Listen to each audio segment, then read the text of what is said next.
రాయలసీమలోనే మొట్టమొదటిగా ప్రపంచ స్థాయి రోబోటిక్ కీళ్ల మార్పిడి శస్త్రచికిత్సలు. ప్రైవేట్ హెల్త్ ఇన్సూరెన్స్ పాలసీ కలిగిన వారికి క్యాష్ లెస్ సౌకర్యం. Vidyasagar hospitals, Rajiv road, Maruthinagar, Sonu vision దగ్గర, కడప.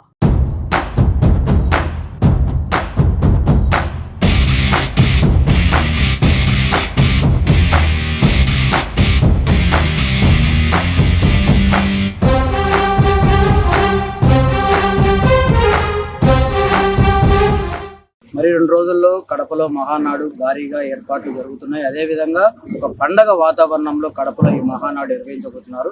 ఇక్కడ దాదాపు మంత్రులు కావచ్చు, నాయకులు కావచ్చు, ప్రతి ఒక్కరు వచ్చి ఇక్కడ ఏర్పాట్లను పరిశీలించారు.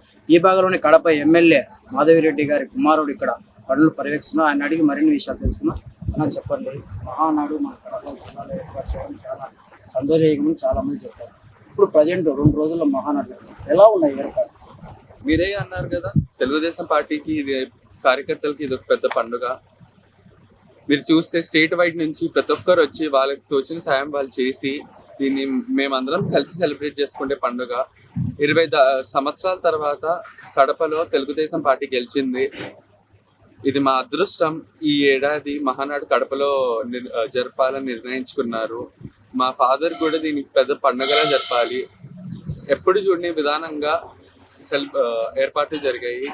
ఈ మహానాడు వచ్చే 5 సంవత్సరాల దాకా చర్చలు జరుపుకుంటారు ఈ మహానాడు గురించి. అలా జరుగుతుంది మహానాడు. ఇంకోటి చెప్పండి, రాష్ట్ర వ్యాప్తంగా కావచ్చు చాలా మంది యూత్ వస్తారు.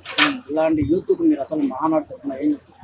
ఈవెంట్ అనేది ఒక ఫార్మల్ ఈవెంట్. ఇది మన ప్రెసిడెంట్ ని చివరి రోజు మా పార్టీ ప్రెసిడెంట్ ని ఎన్నుకోవడానికి జరుపుకునే ఒక ఈవెంట్ కూడా. At the same time youngsters కి అర్థం కావాల్సింది ఏంటంటే, ఇది ఎంత డెమోక్రటిక్ పార్టీ. దీన్ని ఒక పండుగలా సెలబ్రేట్ చేసుకొని కమిటీలు ఏర్పరచుకొని వివిధ ప్రెసిడెంట్లు, వివిధ కాంట్రిబ్యూషన్స్ ఎలా మనం ఇన్వాల్వ్ అవ్వచ్చు. యంగ్స్టర్స్ కైనా ఒక చిన్న ఈవెంట్ పార్టీలో జాయిన్ అయ్యి ఏ రకంగా మన పార్టీకి ప్రోత్సాహన ఇవ్వచ్చు, ఏ రకంగా మనము పాలిటిక్స్ లో యాక్టివ్ గా ఎంటర్ అవ్వచ్చు.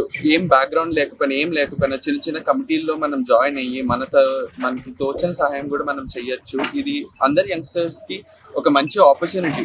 వచ్చి పెద్ద పెద్ద లీడర్లు, మంత్రులు కూడా వస్తారు, మాట్లాడచ్చు, కలవచ్చు, ఏమైనా సమస్యలను చెప్పొచ్చు. వాళ్ళ ఒపీనియన్స్ వాళ్ళు చెప్పుకోవడానికి ఇది మెయిన్ ఈవెంట్. కూడా రాజకీయాలకు వస్తున్నారని ప్రచారం నేపథ్యం నారా లోకేష్ గారు కూడా ఇది మహానాడు చేస్తారు.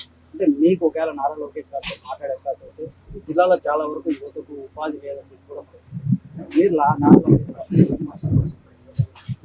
మొదటిది నేను మాట్లాడాలనుకునేది ఇన్ఫ్రాస్ట్రక్చర్ గురించి. కడపలో ఇన్ని సంవత్సరాలు 2 ముఖ్యమంత్రులు ఇచ్చిన కడప జిల్లాకి కొన్ని బేసిక్ ఇన్ఫ్రాస్ట్రక్చర్ అనేది ఫెయిల్ అవుతుంది. ఇన్ఫ్రాస్ట్రక్చర్ యాంగిల్లో ప్రమోట్ చేసుకుంటూ పోతే దానివల్ల ఆటోమేటిక్గా జాబ్ డెవలప్మెంట్ అనేది అన్ని 2 వచ్చేస్తాయి. సో నేను ముందు కొన్ని ఇంపార్టెంట్ డిస్కషన్స్ ఉన్నాయి, త్వరలో చెప్తాను. నారా లోకేష్ గారు కడపకి అత్యంత అవసరమైన ఇన్ఫ్రాస్ట్రక్చర్ని ప్రొవైడ్ చేయాలి అనేది దాని గురించి ముందు డిస్కషన్ ఉంటుంది. మహానాడు అన్ని ఏర్పాట్లు దగ్గరుండి ఎమ్మెల్యే గారు కావచ్చు, అలాగే పొలిట్ బ్యూరో శ్రీనివాసరెడ్డి గారు కావచ్చు దగ్గరుండి ఏర్పాట్లు సవ్యంగా చూస్తున్నారు. మహానాడు మరి 2 రోజుల్లో పండగ వాతావరణంలో పూర్తి స్థాయిలో రెడీగా ఉంది. రాష్ట్ర వ్యాప్తంగా వచ్చే కార్యకర్తలకు అన్ని విధాలుగా మేము మహానాడు నుంచి వాళ్ళకు అన్ని ఏర్పాట్లు పూర్తి చేశామని చెప్పి మనతో కడప ఎమ్మెల్యే మాధవిరెడ్డి గారి తనయుడు చెప్తున్నారు. వీడియో జర్నలిస్ట్ సాగర్తో నాగమరెడ్డి, సుమన్ టీవీ, కడప.